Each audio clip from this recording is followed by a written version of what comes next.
So, I'm in a fantasy world. I have come across a piece of land, and there seems to be adventures for people to experience, to enjoy, but they need the resources, they need the support, they need the infrastructure. So, Fantasy Town Regional Manager comes in. Tell me a little bit more about this game. How does it all work? This started as a student project. So this actually started from a university subject, and we realized that we had something with this. And what was so good about that being a subject is that it had to be finished. We had to actually make a game in 2 months. And even though what we have now is completely different to what we had back then, I think this idea of getting something out the door right away and actually making sure that this was a good idea before we delved too deep in it really helped us shape the vision. Like, this looks nothing like I originally thought it was going to look like. I wrote my design document years back, and I think that's really cool. The improvisational yes-anding of ideas that we kind of had in the building of this. The original idea for this game started when I was reading the Dungeons and Dragons player handbook, and I realized that the cost of a health potion was enough to feed like a regular commoner family for like a year. And it just made me think, the economy of these worlds is messed up. It is insane. Like, there is no way that living in these worlds without being like, the protagonist would be at all livable. So let's see what it's like to run a town.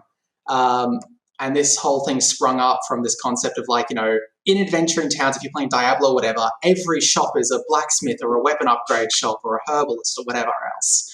So let's actually explore the mechanics of how a town like that would work, as well as the classic concept of, adventurers always cause more chaos than they actually solve. So let's also introduce this idea of adventurers, like in your town, are causing a bunch of problems that you have to kind of deal with, all the while there's monsters at your gate. It's something I actually haven't really ever thought about before, but you're exactly right. Thinking about the economies of how everything is geared towards it is a really interesting concept. But what are you doing in terms of how you actually play this game? So what's the interaction for players when they're sitting down and they're planning out their town to make sure that it's the most prosperous or the most successful or whatever intention they have behind making their town? Yeah, absolutely. So what we wanted to do kind of didn't, it sat at this crossroads of, we have people who love strategy and love planning and town builder games. But at the same time, we have people who don't get into that genre, and we wanted to make sure that it's accessible to both those styles of players. And the game gave us this opportunity to say, hey, what if we took the town builder concept and simplified it a whole bunch? But we still have crazily managed to pack in a lot of the complexity that comes with a multitude of choices that pile on top of each other. And, it's been a lot of fun to see how far we can push complexity through simplicity in the way that it plays. So as a player, you're going to be placing down buildings which come up as cards. So like, this is a card-based town builder. And it is actually roguelite. No genre safe from roguelite, apparently. And, there was something about the way that we were doing the building placement that we went, oh, those are actually cards. Okay, they're cards now. I'm going to throw those into the game. And, each turn there's a town newspaper as you're managing the town. And, you're going to be reading the events, making choices as the regional manager of this town, and you're going to be sending adventurers out on quests and managing the different personality types of the guilds involved. You've got your classic brawlers and your roguish types and your magicians and so on and so forth, and trying to keep that crazy ship of fools from running aground as long as you can is the best way to put the experience into a single phrase. To the point of the complexity through simplicity stuff, it's really interesting because our design idea was that we couldn't make, a AAA game. We can't make a game that is a fully fledged city builder with all this crazy mechanics. So let's make what we can, and then let's like frame that in a way that is almost like a good introductory experience for people who are new to the city building genre. So it's interesting because half the development team is really into city builders and half it's not really that thing. So I actually think we've done something that a lot of strategy games don't usually do, which is over time the mechanics get more complicated as you're unlocking new features. So hopefully, if we balance it right, the idea is that as you're playing the game, it will slowly get more and more complicated, and you'll actually like learn the strategies kind of throughout the. I mean, you mentioned D&D right off the top, and part of that experience is really building a story, building a world yourself. But how much of a sort of a strict narrative does this game actually have? Is it all sort of player-driven sort of experience, or is there a story or a campaign that people will play through while they're playing this game? So there is procedurally generated, not procedurally generated, that's too much.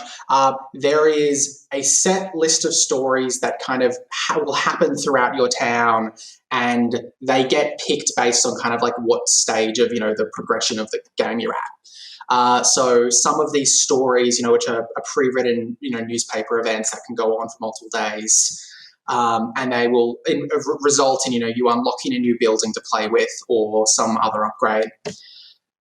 So that's where a lot of the narrative through line for the game comes in, as well as just like a bunch of us trying to make each other laugh. A lot of the events were just, this is a funny trope we could make fun of from like the fantasy genre. Let's write a newspaper article about it. Let's write a newspaper article about a Lovecraftian being that gets stuck down a well. Stuff like that. So that's what we're covering. I mean, the game is essentially our love letter to fantasy RPG games. Like, we all are big players of, tabletop role-playing games, and we have all ended up in some ways in some kind of satirical take on the genre. And, it's through a love of properties like Welcome to Night Vale and Terry Pratchett, and so on, that we ended up taking the bizarre trappings of the fantasy world, and then putting our own humorous take on everything, and just trying to write lots of silly events that just made us feel good about ourselves. Have you put any of your role-playing characters into this game? Are they part of this world? Yes. So that is a big thing, and it's actually something that we really want to bring to the audience. We have this idea that if you have a D&D character that you want to visit our town, send us some information, and we could write an event about it. So we have a Discord server where people can suggest characters. We have a form that you can fill out, stuff like that. And the idea is basically, our own D&D characters and our own adventures from, previous games, as well as hopefully some other people's. So, you can see your character, running around our town at some point. I'm really keen to jump into the Discord and suggest a character now. Just like put someone in there that I might be able to find when I go and explore this world. Ben and Jonathan, thank you so much. It's been a pleasure. Thanks for being part of this Sifter showcase. Thanks for having us. Yeah. Amazing. Thank you.